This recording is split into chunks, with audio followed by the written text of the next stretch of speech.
Frogbitblog. Oh, hello. Welcome to episode 3 of the Frogbitblog podcast. Obviously, this week we're talking about the plucky have-a-go hero Mark Field MP. Sexy Len is back again. I talk about fish. I talk about dandelions. I talk about climate change. I talk about Dave Gilmour of Pink Floyd and all sorts of stuff. So listen on, eh? Did I just say episode 3? I meant episode 53, obviously. Frogbitblog. Right, obviously, the big news from this week is plucky have-a-go hero thwarts terrorist attack. Yep, plucky Mark Field, he put his life on the line, didn't he? And he saw a woman in a red dress wearing a Greenpeace sash ready to hand out leaflets, and he thought she might be a terrorist. So he pushed her into the pillar, grabbed her by the neck, threw her out the building while she said, "This is a peaceful protest, this is a peaceful protest." And then he threw her out the building onto the street saying, "This is what happens when people like you disturb our dinner." Yep, thank God for people like you, Mark, and your friends, both men and women, that have stuck up for you. Even when they've let men protesters on the stage at various Tory party conferences, have done nothing. That's strange. Not so fucking plucky then, are you? Anyway, now, apparently the police and the SAS are going to take specialist training from Mark in how to deal with terrorist situations like this, yeah? If only the ISIS attacks in London last year had plucky have-a-go hero types like Mark Field ready to march terrorists out of the building by the scruff of the neck, shouting, "This is what happens when people like you disturb our dinner." Think no more terrorist attacks. Wouldn't that be great? Seriously though, he didn't react out of fear or gallantry to save others. You can see the look on his face. He acted out of the anger of privilege. Yeah, and unfortunately the protester doesn't intend to press charges as she thinks he should be tried in the court of public opinions, yeah? Tough man, eh? It's a shame no one's pressing charges. Now, had he thrown a milkshake on her, I wonder if that would have been different, eh? It's funny that, isn't it? The difference between people like Nigel Farage and climate protesters is Nigel Farage gets a milkshake and it's, "I'm going to press charges, it's terrible, yeah? And this is what the Greenpeace protesters said. "I still find this unbelievable. We are in a climate emergency. Fossil fuels, the Greenland ice sheet is melting, the Himalayan ice caps are melting. There's going to be massive water shortages in the future, and they are worried about their dinner being disturbed. I think we should remember that protest is a legitimate part of democracy. It helps us evolve. Good things come from it. Look at the suffragettes, India, democracy and Gandhi, and the Black Power movement. And behaviour like this is trying to crush it, and we will keep rising up because we have got to." That's the trouble in it sometimes. We're a bit nice, aren't we, that we don't want to press charge people like this, because I'm sure he could have been arrested and then he might have been found guilty and there might have had to have been a by-election and there would be one less Tory in government, which can only be a good thing. And here's another recent example of someone being too nice and it coming back to bite them. Listen to this. This is quite an incredible story. A woman who was knocked unconscious by a cyclist will be awarded compensation despite a judge finding that she stepped into the road while looking at her phone.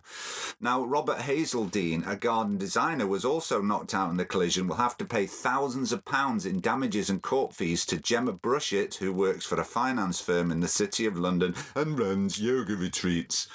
Hazeldine was returning from work in July 2015 when he crashed into Brushett as she crossed a busy junction near London Bridge. She launched a legal claim for compensation after sustaining a minor head injury. The judge at Central London County Court said the cyclist was a calm and reasonable road user and that Brushett was looking at her phone when she walked into the road in front of him.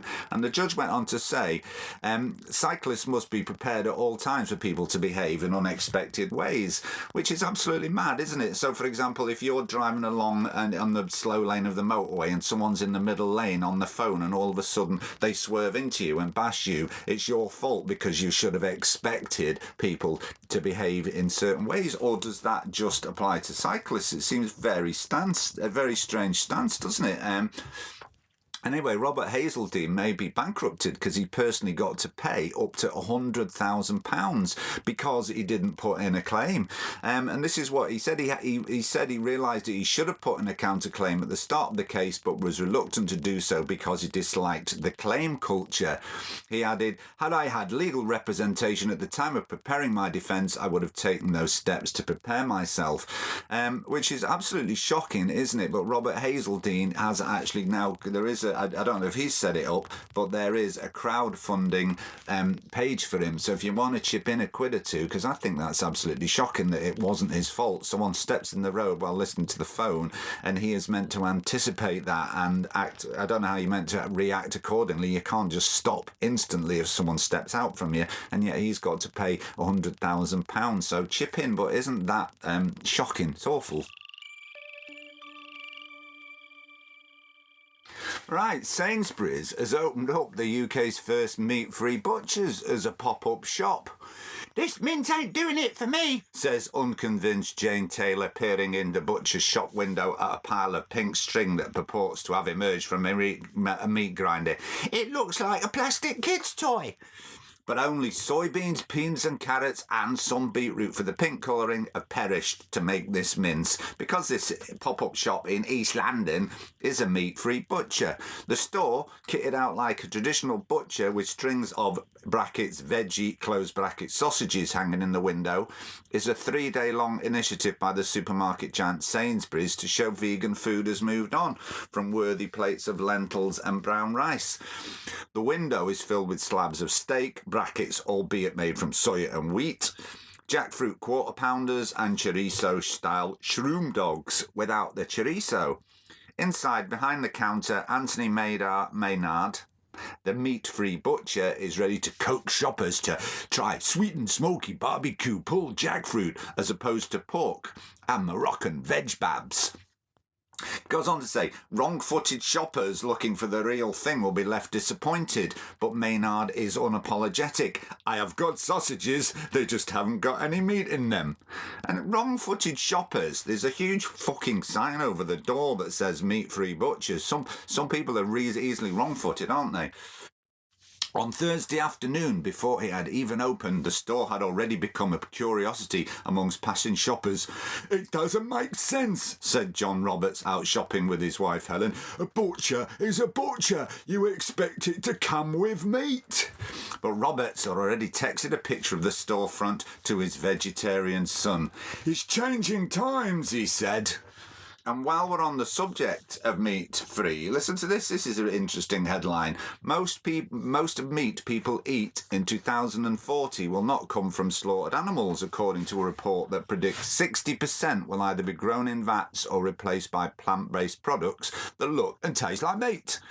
The report by the global consultancy A.T. Kearney, based on expert interviews, highlights the heavy environmental impacts of conventional meat production and the concern people have. "The large-scale livestock industry is viewed by many people as an unnecessary evil," the report says. I don't think it says it in a Cockney accent. It'd be posher than that, won't it? "With the advantages of novel vegan meat replacement and cultured meat over conventionally produced meat, it is only a matter of time before they capture a substantial market share. The shift towards flexitarian, vegetarian and vegan lifestyles is undeniable, with many consumers cutting down on their meat consumption as a result of becoming more conscious towards the environment and animal welfare. For passionate meat eaters, the predicted rise of cultured meat products means that they will still get to enjoy the same diet they always have, but without the same environmental and animal cost attached." And the report estimates that 35% of all meat will be cultured, well-spoken and sat there with a glass of wine. 35% of all meat will be cultured in 2040 and 25% will be vegan replacements. 35 plus 25 equals 60. You see? Yeah, I've embedded maths into this podcast. It highlights the far greater efficiency of the alternatives to conventional meat. Well, that's great news. The sooner the better, I say. Good. The frogbitblog. Nature is clever, it's really, really clever. Nature is clever, it's really, really clever. Nature ain't a Tory, nature ain't a Trump. Right, well, it's not really been clever this week, Nature, although it might be clever, but I don't think they've had them on any quiz shows or given any IQ tests, so I don't know how clever they are, but they might be. But I've no doubt that they've got a higher IQ than the average Brexit Party supporter. But I'm just talking more all-round brilliant, and of course, I'm talking dandelions, yep. Have you noticed on every weed killer advert, there's usually a picture of a dandelion, and it gets sprayed with poison and it wilts and dies? Well, it really annoys me because dandelions are fucking ace. Not only do they provide early nectar for bees, but they are really healthy and good for you too, so listen on. The use of the dandelion plant in both Greek and Chinese medicine predates written records. Traditional healers use it to cleanse the liver, flush toxins from the kidneys, and purify the blood. Its blood-purifying compounds led researchers at the University of Windsor in Canada to hypothesize that dandelion could help patients with end-stage blood cancer. They inserted dandelion root extract into petri dishes with blood drawn from leukemia patients. To their delight, the dandelion root induced apoptosis, or cell suicide, in cancer cells while leaving healthy cells alone. Dandelion root ability to selectively kill only cancer cells as opposed to radiation and chemotherapy, which kills healthy cells and floods the body with toxins, could make it an invaluable tool in the future of cancer treatment. But not only that, not only do they heal the body, they also nourish the body. Well, there's a surprise.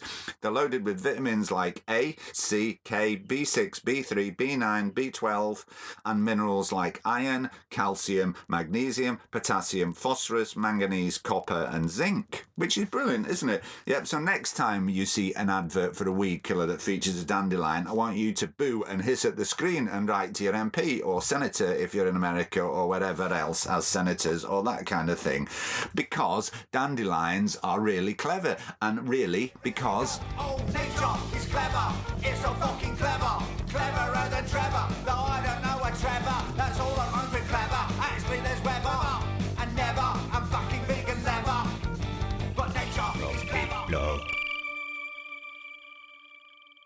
Right, I know this has nothing to do with nature or eco stuff, but it was just one of them headlines and you just thought, ooh, nasty. And the headline was, I killed my classmate with a javelin on sports day. It was a bright, sunny day at my girls' grammar school in 1983. I was 13 and proud to have been chosen to throw the javelin for my house team. It was a rare moment of confidence. I was bullied at school, had few friends, and home was a tough place. My mum and sister were loving, but I didn't get on with my stepdad, who'd made me feel worthless. I waited for the teachers to call me to throw. Ahead and to the right, I could see my classmates Sammy and Sarah, who had volunteered to mark the distances. I took my run up, threw the javelin with all my might and watched it fly. As it came down, it suddenly veered to the right, straight towards Sammy, who was distracted. Everyone could see what was going to happen. They screamed her name. In a split second, Sammy looked up and then ducked. I remember thinking, oh, thank God, she's okay. But the javelin hadn't missed. It had hit Sammy just above her left eye. She stumbled forward before collapsing. There was a lot of blood. How unlucky is that? Yeah. Next time you complain about having a headache, just remember how much worse it could be. You could be having a javelin in your eye socket put there by your best friend. Some tough ways to go in this life, isn't there? Oh yeah, it's Len again. And you know what it is now? It's that time in the podcast where I talk to Len. Right, so here he is, back again. It's Sexy Len, and welcome back, young man. Thank you very much. It's lovely to be here. And last time we were talking about meditation, and I actually felt, after the last one, I actually felt calm after I'd even spoken about it. It's very, very good, isn't it? Now, we were talking about, you were mentioning that you want to start blog writing because you're actually going to be teaching some blog writing in some way, isn't it? Yeah, diversifying my skill set a little bit, really, because I used to be from filmmaker background in video editing, things like that. took over some like management responsibilities and kind of like fell back on like sort of keeping up to date with the technology and things like that. And I feel like kind of my focus has changed a little bit, and I seem to be reading more, listening more, sort of consuming things like that a bit more. My it's almost like my brain chemistry's kind of changed into the want to sort of create still, but more in the form of maybe podcasts or writing. Well, I think it's important, isn't it? It's very, because I must admit, until I started doing this podcast, I hadn't done podcast. I'd been a recording artist, so I knew how to do all that. But I realised if I was teaching podcasting, it's actually a different skill to learn, and I'm still really, it's nearly 2 years now, and I still think I'm learning a lot about it. For a start, I've stopped shouting because as a musical performer and as someone that taught radio, I always taught the students to actually put on a lot more energy in their voice. And when I listen back to my early podcasts, a lot of people are going, "Hey, you bloody shout and shut up there, you're talking too much." So I've had to really, it's been weird for me because I used to stand up when I was doing the podcast because that's what I told people to do. I had to sit down to do less energy, and now I've found that I've moved to the summer house at the bottom of the garden where people going past could probably hear me. I'm speaking even quieter, and it's the only way I can quieten down. Love it. But people are, I always tell my students, they say, "Oh, I want to do a podcast or a blog, what should I do it about?" And I just tell them to do the thing that you're interested in. There you go. But even then, you don't really know. I mean, I knew I was interested in green issues, and I remember my first few, if you ever listen to them, they're about things like how to build a pond, because I didn't really know. And then you know what I mean? So it does take a while, doesn't it? So it's going to be interesting to see what... Indeed, I mean, what are you thinking of? Well, technology? That's just it. Well, I don't know, because I love being a part of your podcast, and I think it's been a fantastic journey as well, and I love the technology focus on that as well. But it's more of like a way to actually practice the writing style and things like that. And actually sort of getting a handle on what my writing style and is all about, and thinking about structure and trying to implement some of the things I've been reading about and listening about. When I first came up with this podcast, it was all about minimalism as well, and I've came on a journey with that, and I feel like capturing that journey would be quite interesting. I've also got the meditation we were talking about, so potentially the idea of following that journey would be good. I think following a journey is a good idea. What I would love to do is almost include a video element to it. Was kind of what I was thinking, which is if I finally got the allotment that I've still on the list for the last 6 years, then I would think about trying to capture that journey. And I think that's the great thing about blogs, is that you can do what you want. You can include videos, as I used to do it's called the Frogbitblog podcast, because it was originally a blog, and I don't know whether to just change it to the Frogbit podcast now. I'd have to change my thing, but so I'm not doing the blog so much. But it was great if I was trying to do a blog about the universe and be able to just stick a little short video of someone explaining it, things like that. And are you actually doing your own, like, this is my journey, doing the allotment and stuff, actually showing it. I mean, I saw a really good one yesterday, actually.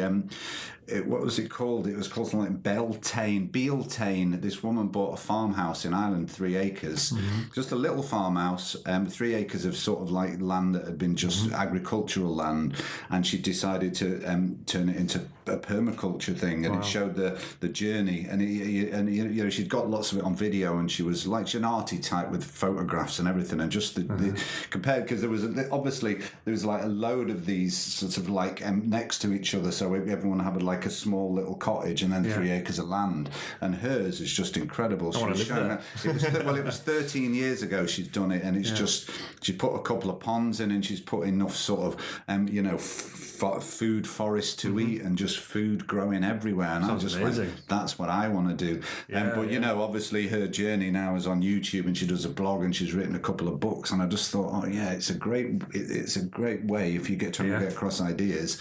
I might even go, because ultimately I think that's what I'd like to do, is like, when I stop teaching, is actually buy somewhere. I'll come with you. Well, I mean, it's funny enough, I saw an advert the other week, I think it was in The Guardian, that was on Facebook. They were wanting vegans to invest £5,000, and you get like 1,000 square metres or 100 square metres of land where you can put a little eco house, and you've got access to this food forest, basically. It's said it is obviously some sort of commune thing. Now, in some ways it might be a nightmare, but in other ways you've got to learn to mature and live with people. And I just thought, we're going to have to start doing that more and more. Not maybe the whole of society won't, but there's going to be more and more of these little enclaves of pockets of people There might have to be, like you said, it's inevitability, sort of part of it, isn't it? Yeah.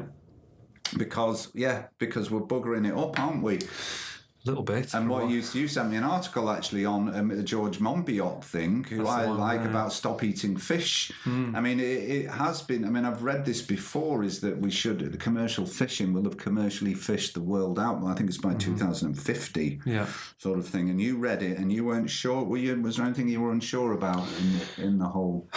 Well, I'm not sure really. It's more of, I mean, it's a combination of things. We've got the plastic that's going into the ocean, as it's been well documented and well put on the news, and then we've obviously got the fish stocks that have been running out. Overfishing has damaged everything. We've got the coral reefs being an issue. We've got obviously the CO2, the oxygen that is being produced by the oceans as well. It's all there, isn't it? But I think if we stop first of all, we've got is it possible? Can we stop eating everything from the oceans? It's interesting, feasible? Isn't it? Because I'm very much an abstentionist in some ways, so I just feel like saying to people, "Look, just stop. We're going to do it. Stop." And I realise that's not the answer. People don't like to be told, do they? I'd quite like to find a way of being more persuasive and going, "Stop your fuckers! You're wiping out the planet," which obviously isn't a good way of doing it, really. If we try that with Japan, for example, that could be quite problematic. Well, yes. And these ideas of all these fish farms, but fish live on other fish, so they still have to fish to feed the fish, sort of thing. And it's just that, I think we are going to have to cut down in terms of what we eat, but it's how you do that, whether you tax people or whether it's just whether eating meat and eating fish will become one of those things that for most people becomes a rare event that we just do and it's accepted, like like we used to keep slaves and think it was normal. Not we all, but slavery was regarded as normal, whereas at some point maybe, I wonder if that will happen. I wonder if there's going to be so much pressure that it's just one of those things that's morally unacceptable to eat that much meat. There's always going to be people that eat constantly eat meat, but it'll be interesting to see whether we can adapt. And for me, it's very much it's a once or twice a week kind of thing at the moment, and I'm probably in a sense kind of weaning myself off. I think. I've already cut out pork and beef from my diet. It's pretty much just predominantly chicken. There is some products that I still have that contain seafood products, for example. So it's quite interesting, like cod liver oil and things like that. I take that because of my knees hurt. Well, interestingly though, now there's one for you. There's omega oil, because it's not the cod that's the any use, it's the algae in the cod that the cod eat, and so there's like vegan cod liver oil now that just misses out the killing the cod. Oh, there you go. Yeah, which you should, maybe have a look at, but it's an interesting one, isn't it? I think it's going to be. It's quite a few other countries. It's our traditional fish and chips as well, but it's also the ingredients. There's a lot of things that come out of the ocean that are used for ingredients of the things, such as even wine and beers and things like that, isn't it? And interesting, because there is that argument of, if we got to the point where we were just eating sort of like free-range pasture-grown beef, if people were doing that like on that Knapp farm estate where the cows basically run free in a rewilding area, but the amount of land needed to do that, people that want to eat meat it'd be quite a rarity, and if we ever get to that point, then I'd be quite happy. I mean, I would like to get to the point where we don't kill any animals, but that's unrealistic, but it'd be nice if it wasn't. At least we get to the point where it's not factory farmed animals, but I suppose the factory farmed meat might be one of those things that we could easily reproduce, because there was an article today I was just reading about, is it Impossible Foods that does Impossible Burger, and how massive they've grown as a company. That's the way to do it. Absolutely millions, because people aren't going to know, the younger generation, I think, that stuff in their faces McDonald's and KFC won't really notice that much when it goes to clean meat. I don't think it's the high end meat that's going to be the thing, and that's always going to be there. But if we could just replace all that factory farm meat, that would be a step in the right direction, wouldn't it? There's some, absolutely. There's some enormously interesting sort of really big picture research being done into genetics. I don't know if you've looked into much of it, about the future of genetics within the human race as well. And this is all linked together, I promise you. So basically, we used to be in a position where we were mapping out the DNA genome of ourselves, and that would have cost hundreds of thousands of, if not millions. Now it's next to free due to the research that was actually coming out of Japan. Now, when it comes to that point of mapping out our personal genomes, we're going to be in a position where we can start doing things like selection of genes, and that's actually kind of happening right now in China and a few other places around the world. And that's going to be in a position where we can start to think about actually editing people and genes in relation to sort of tastes for certain products that might be damaging the planet or not. Can we see where we're coming from? Oh, yes. So, for example, if you remove the need for the body to need so much protein, sugars, and also animal products and things like that. So we might be genetically engineered to be less damaging to the environment. That's exactly my point. That's a very... I think we'll leave it there because that's a really utopian way of looking at it, isn't it? Because of gene editing, it could be... It's that whole thing. We're on a knife edge, aren't we? We live in interesting times, don't we? We do indeed. And I think inevitability is something that we have to factor into that, and trying to make the very best of it and educating people around that. It's some early research I'm into doing with it as well. So. All right, well, I'm looking forward to seeing that in your blog. And of course, when you've done your first blog, we'll advertise it on here, then people can have a listen. And I will do the same. Well, thank you very much for coming in. Thank you. It's sexy Lanigan. Ooh, yeah. It's Lanigan. Ooh, yeah, it's Lanigan. Lan. Ooh, Lan. All right, so while talked about overfishing with Len in that, and I just wanted to revisit it because I did this a year or so ago. I just thought I want to just chat again because I don't know if you remember, and if you didn't, last year I read a great book called What a Fish Knows by Jonathan Balcombe, and it was all about studies into fish intelligence and stuff like that. But in the opening page, one of the saddest facts that I came across is the calculation that in an 8-year period between 1999 and 2007, if you put all the fish killed by humans end to end, they would reach to the sun and back with a few billion fish spare. And of course, as we mentioned in the prognosis, there's the prognosis of the world's fish stocks of fish. The world's fish stocks will have collapsed by 2050 at present rates, and that's by commercial fishing. Yeah. But anyway, that's the sad facts. I want to just share some more interesting facts. You know, fish make lots of noises. They can use a wide variety of bodily functions, such as grating their teeth in their jaws, grinding additional sets of teeth lining their throat, rubbing bones together, stridulating their gill covers, and even expelling bubbles from their arses. And they still manage to sound better than Ed Sheeran. You sarky fecker. They can produce a veritable symphony of sounds, and descriptors given to these sounds include hums, whistles, thumps, stridulations, creaks, grunts, pops, croaks, pulses, drums, knocks, burrs, purrs, clicks, moans, chirps, buzzes, growls, and snaps. And they don't even need ears to hear any of these sounds because water is such a good conductor of sound, and fish have loads of bits inside them that is good for producing and processing sounds. So how about that, yay? And you know the old trope that goldfish have attention span of few seconds? Well, research onto other fish, I don't know if they tested goldfish, but they tested it on rainbow fish. They did these tests that put fish memories to the test. And it wasn't a goldfish, it was a rainbow fish. Yeah, and they had them in a large tank, and they were rounded up by a sweeping net, right? This net went from end to end of the tank, but it had a hole in it. And by the 5th sweep of the net, the fish had learned to find the hole and to avoid being caught. So they learned pretty quickly. Yeah. And when they were tested a year later, they still remembered how to do it. So that's an attention span, I worked it out, of at least 31 million seconds. That's incredible, isn't it? And they play, they've been studied playing on their own, playing with each other, and even studied playing with cats. And if you must know, it involved a solitary fish trying to bite the tongues of a pair of cats as they drank water from the fish tank. And it appeared to the observer, who was a scientist, as an ongoing game. But I suppose if you're a poor fish stuck in a tank on your own a long way from home, then playing with another animal is going to only way to get your kicks. Now, people have talked about farming fish or mariculture, and it's been regarded as a solution to the wild fish crisis, but it's also regarded as being very environmentally destructive. And there are several reasons for this. Chile have a huge mariculture industry, and the it collapsed in 2008, 2009, leading to an economic loss exceeding the total earnings because of pollution and because of disease. And it's like with intensive animal farming, intensive fish farming creates all sorts of problems with diseases, and they end up using antibiotics, and chemicals are used to control disease. And of course, these substances get into the water.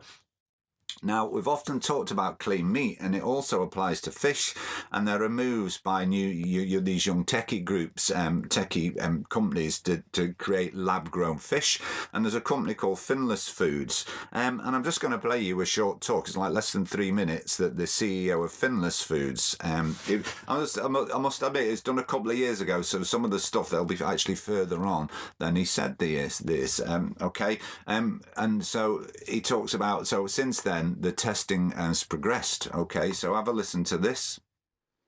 So fish, they're high in omega-3, omega-6, DHA. It's one of the healthiest proteins on the planet. And there's no wonder that it's considered a superfood by many worldwide. Unfortunately, due to climate change and ocean pollution, the fish that you get wild caught is filled with mercury and plastic. And the fish that people eat in many countries that are farmed is filled with high levels of antibiotics, high levels of growth hormones. And even fish from a farm isn't safe because it's often fed fish that are caught wild. So that too has the mercury and the plastic present in wild fish. But despite all of this, fish demand is skyrocketing. It's doubled since the 60s and shows no sign of stopping. So if we want to actually meet this demand that the world has for fish, we're going to need to start doing something differently to provide it in a healthy way. At Finless Foods, we're doing something differently. What we're doing is taking high-quality fish stock and isolating just cells that can proliferate, that grow very, very quickly, and growing them out in massive quantities. From there, we take these cells and differentiate them into the muscle, fat, and connective tissue that people want to eat. That's fish meat. So in a nutshell, what we're doing is creating fish meat without cruelty, without killing any fish, that's environmentally sustainable, and it's free from the mercury and the plastic, the high levels of antibiotics, the high levels of growth hormone that is found in conventional fish. So, just in the past 6 months, we're a very, very new startup. We started in March. We've already created the world's first clean fish prototype, tasted by 25 people in a test kitchen in San Francisco, alongside a reporter from The Guardian. We are working with bluefin tuna. The main advantage of working with bluefin tuna is that it has an extremely high price point. This technology essentially already exists for medical purposes. 3D organ printing and cell culture are very well-established techniques. What we're doing is taking the price down from medical prices and moving it down into food prices. Bluefin tuna is a massive market. Tuna itself is 140 billion worldwide. Bluefin is 2 billion. And what we're doing is taking the price down until we can get to price parity with bluefin tuna. But since culturing a bluefin tuna cell, to us, is the same price as culturing a cell from any other type of fish, like tilapia, we can take that bluefin tuna and drop it all the way down until we basically give consumers a choice. People can go to the supermarket and eat this cheap skipjack or albacore tuna in a can filled with contaminants like mercury and plastic, or they can eat this high-quality bluefin tuna with the exact fat content they're looking for. We are currently raising $3 million. Our round is half filled, and we are looking for strategic investors in order to fill out the rest of it. Thank you very much. That was very interesting, wasn't it? I think we'll leave it for finless fish for now. Right, bullfighting official dies after animal's horn impales neck while 2,000 watch. Kinky. The volunteer worker, 60, was gored to death before the start of the tournament in Zamora, Spain. Horrific video has emerged showing the moment when a bullring volunteer is killed by a bull in front of 2,000 people. The bull was running back to its pen when the man was killed. The bullring volunteer, known in Spain as a torillero, was gored to death death before the start of a tournament in Zamora. The 60-year-old man was pierced in the neck by a bull as it turned on him when he was letting it into the bull ring for the annual Festivas del Toro. The job of a torillero is to open the door to the bull ring, goad the bull into the open and distribute the bandoliers, which are used to stab and taunt the animals.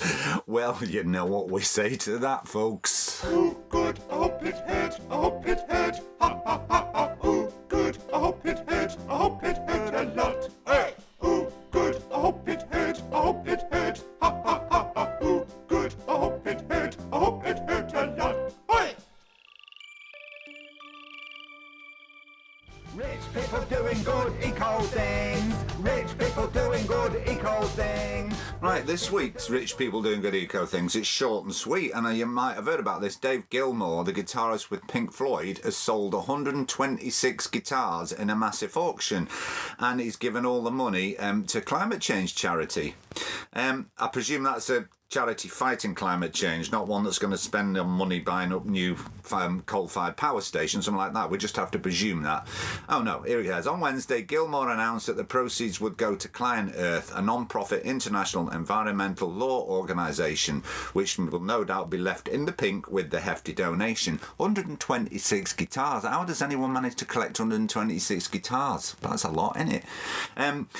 This is what he said. The global climate crisis is the greatest challenge that humanity will ever face, and we are within a few years of the effects of global warming being irreversible, said Gilmour. We need a civilized world that goes on for all our grandchildren and beyond, in which these guitars can be played and songs can be sung. The Client Earth CEO James Thornton praised the donation as truly humbling and extraordinary. The law is one of the most powerful tools we have to tackle the world's increasing environmental problems. This gift is a phenomenal boost to our work using the law to tackle climate change and protect nature. It will allow us to play an even greater role in addressing the climate crisis and securing a healthy planet for future generations. Brilliant, yeah? $21 million. That's a lot of money. It's a gas. Well, let's hope the gas wasn't a fossil fuel gas or methane, eh, Dave? It's not where you're from, it's where you're at. And you can't help it if you're a posh rich twat.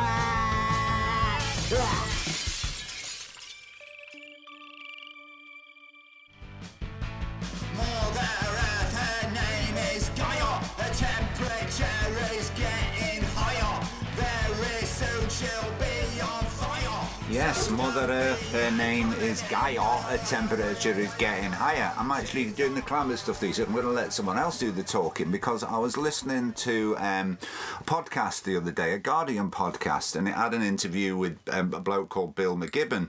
And I'll read out the intro. This is what it said. Before 1988, climate change was a subject confined to the realm of academic journals. That all changed when the scientist James Hansen told Congress that global heating was caused by the buildup of greenhouse gases in the atmosphere as a result of the burning of fossil fuels. That moment caught the imagination of the journalist Bill McGibbon, who has written and campaigned on climate breakdown ever since. And it has been reported that fossil fuel companies such as ExxonMobil were making links between the burning of oil and rising sea levels as early as the 1970s. But instead of making their findings public, the industry colluded to cast doubt over the science. And what I'm going to do is I'm just going to play a few clips of what he says in the interview, and I'll just play the clips back to back because it sort of makes sense on its own. Some days, the only thing that keeps me going occasionally when I get despairing is anger. Anger mostly at the oil companies and the industry that lied to us for 3 decades about this and did more than anybody else to stick us in the hole we're in. From The Guardian. So by the late 1970s, what James Black, who was the senior scientist, was saying was burn fossil fuel, put CO2 in the atmosphere. We know what the outcome of this is. He just said that to their faces. Absolutely. They started putting some more money into this quest. In fact, they outfitted one of Exxon's tankers with the equipment to measure CO2 in the atmosphere as it plied its route back and forth across the ocean. Exxon kept researching, and then in 1982 they did a big study which they published in an internal-only document, and it was very clear. What did it say? Well, it was when they said, here's how much the temperature is going to go up and how fast. It's clear that this is a deeply serious problem, and it's clear that we can't, that our business model is what's driving this, more or less. And here's the key part, those forecasts were believed. Exxon's executives knew they had good scientists, and they trusted them. Exxon started to build every drill rig that they built to compensate for the rise in sea level that they knew was in the offing. And of course, it wasn't just Exxon that was doing this. We now know that company after company was engaged in the same kind of research and coming to the same kind of conclusions. What did the... Okay. 1988 was the year that Jim Hansen, the NASA scientist, testified before Congress. He was at the point where he was willing to say publicly, we're now warming the climate. The senator in charge of the hearing had turned off the air conditioning that day in the committee room so that it was hot as can be and sticky when he made this announcement. I would like to draw three main conclusions. Number one, the Earth is warmer in 1988 than at any time in the history of instrumental measurements. Number two, the global warming is now large enough that we can ascribe, with a high degree of confidence, a cause and effect relationship to the greenhouse effect. And number three, our computer climate simulations indicate that the greenhouse effect is already large enough to begin to affect the probability of extreme events such as summer heat waves. But the conclusions haven't changed in any real relevant way since 1988, save for the fact that we understand now that the early science underestimated how fast and how hard some of this change would come. Incredible, isn't it? So there you have it. The oil industry scientists have known since the 70s and 80s about the effects of fossil fuels on the climate and have chosen not only to do nothing about it, but to put huge sums into denial and muddying the waters. And these people are millionaires, they've retired. I wonder if they think about their grandkids and what they've actually done. Anyway, yes, so Mother Earth, her name is Gaia. Her name is Gaia. She's on fire. Her name is Gaia. She's on fire. Right, well, that's all I've got time for this episode. Thank you for listening once again. And like I said, if you want to come on, just email me at thefrogbitblog.com and you can do a short rant. And if it's good enough, I'll put it on the show. I think it'd be quite funny to do that. Thank you for Len. Remember, these podcasts are now, I've redone them all, and they're all previous ones are available on YouTube if you can't be arsed with a podcast host. And well, enjoy the rest of June. June is a lovely month, isn't it? It's my favourite month of the year. But here in the UK, everything is coming into bloom and it's absolutely wonderful. So enjoy the light nights. But if you're in Australia and New Zealand, obviously enjoy the dark nights and wait for the summer to come. Anyway, I'll stop now. Bye. Frogbitblog. The Frogbitblog.